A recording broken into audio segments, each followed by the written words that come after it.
हामी निरन्तर ढलाइमै छौँ। अब यति बाँकी छ। अहिले समय भएको छ 8 बज्यो। पुग्छ होला दिदी सकेर।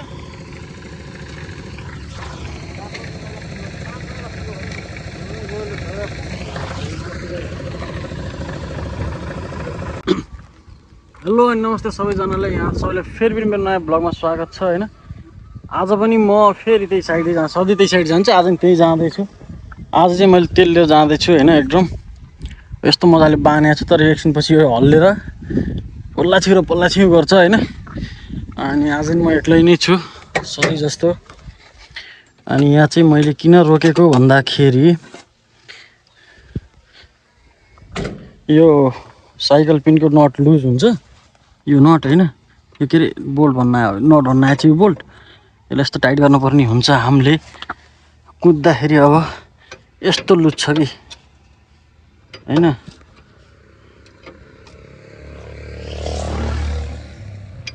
दुख्दाखेरि यो फुस्किएर एकतिर हुनु बेर्लाउन्न। त्यो भएर हामीले दुईटा चाहिँ रेगुलर चेक गर्नुपर्ने हुन्छ। यो ठिक छ, यो लुज रहेछ। ल यो टाइट भयो सँगसँगै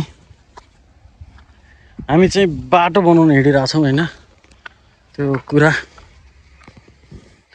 यो टाइट भइसक्यो।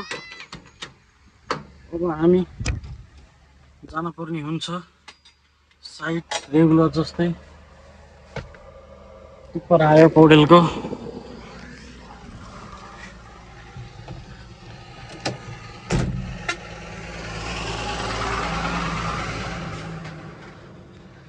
ल त्यही हो कुरा होइन। अब हामी चाहिँ जानुपर्ने हुन्छ। फ्यानको मजा लिँदै हामी निस्किसकेका छौँ। आज चाहिँ हामी यहाँबाट भूमिकेस्थान बिल्डिङ गएर त्यहाँबाट आरसिसीको लागि चेयर लिएर अनि यति बेला चाहिँ म भूमिकेस्थान नगरपालिकाको बिल्डिङ आइसकेको छु। यो चाहिँ हाम्रो भूमिकेस्थान नगरपालिकाको अफिस हो। पनि यहाँ बन्दैछ हाम्रो शासकीय भवन। यो चाहिँ बहुवर्षीय योजना हो। यसको चाहिँ हामीले यो देखिरहेको भन्दा तल एक तला छ। यो फर्स्ट भयो, त्यो सेकेन्ड फ्लोर ढलाइ भइसक्यो। माथि पिलरहरू बाँधिरहेको छ होइन। यो चाहिँ बहुवर्षीय योजना हो। अनि म यहाँ चाहिँ किन आएको भन्दाखेरि अहिले चेयर लिनु थियो। त्यो उताको आरसिसीको लागि चेयर बनाएको छ यहाँ। अनि त्यो लिएर जाने भन्दा आएको म यहाँ होइन। त्यो कुरा चाहिँ यो चेयरहरू। अनि यो काम चाहिँ हाम्रो इन्डियन ग्रुपले गरिरहेछ। एकदम छिटो छरितो गर्छ त्यो ग्रुपले। हामीसँग चाहिँ यो ग्रुपले लगभग 12-13 वर्षदेखि काम गरिरहेको छ। यो ग्रुपले हामीसँग हाम्रो बिल्डिङको काम हुँदाखेरि चाहिँ जहिले पनि यो ग्रुपले नै गर्छ। यो बिल्डिङ चाहिँ भयङ्कर बन्नेवाला छ, खत्रै बन्नेवाला। 5 तलाको छ यो बिल्डिङ। अनि यो चाहिँ लिफ्टवाला छ। अझ लिफ्ट पनि छ यसमा। लिफ्टको सेक्सन त्यहाँ छ। लिफ्टवाला बिल्डिङ हो यो। प्रशासकीय भवन। अब यो लोड गर्न लगाउँछु मैले। त्यसपछि हामी जान्छौँ उता है। अब उता गएर आरसिसीको लागि डन्डी बाँध्दैछ, त्यति भेटौँला। यो साइडको चाहिँ विङ वाल टाइपले हामीले मेसिनरी दिइरहेको छ अहिले उतापट्टि बाटोको सेफ्टीको लागि भने। यता चाहिँ धमाधम रड बाँध्ने काम भइरहेको छ। फर्मसरमा ठोकेर रेडी गरेर टेका लगाइसकेपछि अहिले माथि अब 25को र 12को डन्डीहरू बाँध्ने काम भइरहेको छ। सँगसँगै टोइलेट चेयर पनि बाँधिरहेको छ। त्यो माथि सँगसँगै अब कसले चाहिँ त्यो रडहरू बिछाइरहेछ भने कसले बाँधिरहेछ। तीव्र गतिमा काम भइरहेछ। यहाँ चाहिँ अहिले अब रड बुन्ने काम भइरहेछ होइन। रड बुन्ने लगभग भइसक्यो। अनि अब फर्स्ट माल पनि झरिसक्यो होइन। ठ्याक्कै त्यही अब होइन। फर्स्ट घान झरिसक्यो। अब लगभग साइडको फर्ममा ठोक्न मात्र बाँकी छ। रड बाँधेर उडेर सकिसक्यो। अहिले चाहिँ 4:20 जति भएको छ टाइम। अब सुरु गर्यो है। यो सँगसँगै अब यता चाहिँ माल हाल्न सुरु भइसक्यो। धमाधम माल हाल्दैछ टोलीले। केटाहरूले बोरामा बोकेर हाल्दैछन्। अब हाम्रो टार्गेट भनेको चाहिँ 3-3.5 घन्टामा सक्ने हो यो होइन।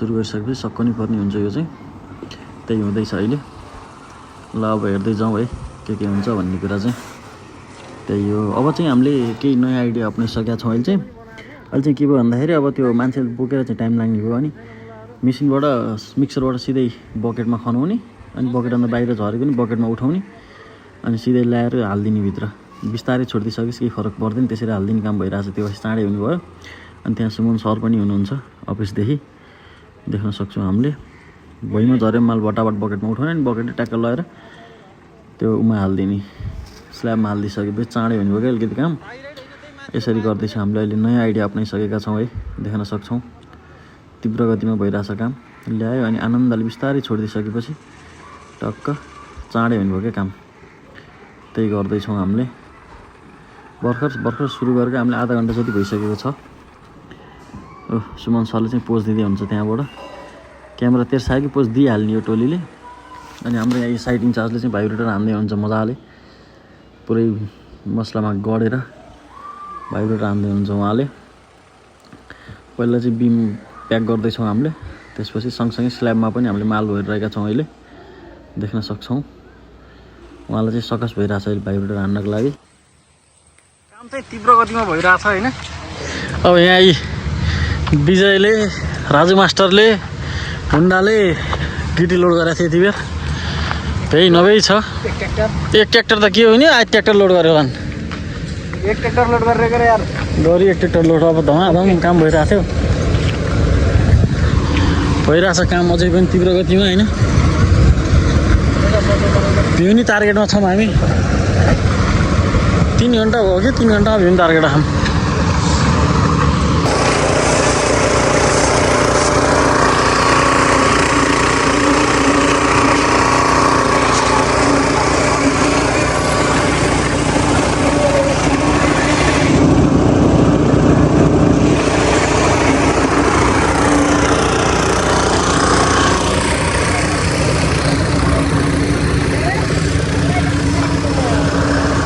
यो अङ्कलले के भन्छ के हो के भन्छ यसले बाटा बसेर केटी नजिस्का दाइले पिट्छ त अहिले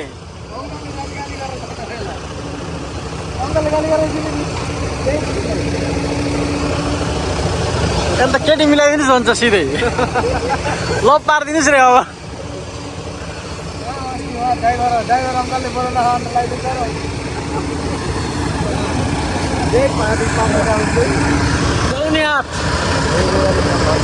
पाउने कार्यक्रम दिन्छ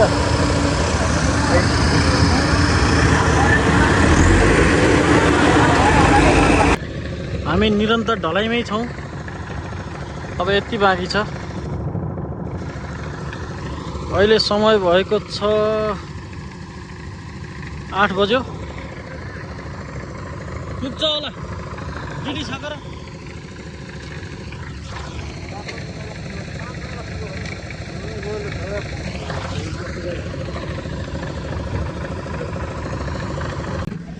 फाइनल्ली अहिले कति भयो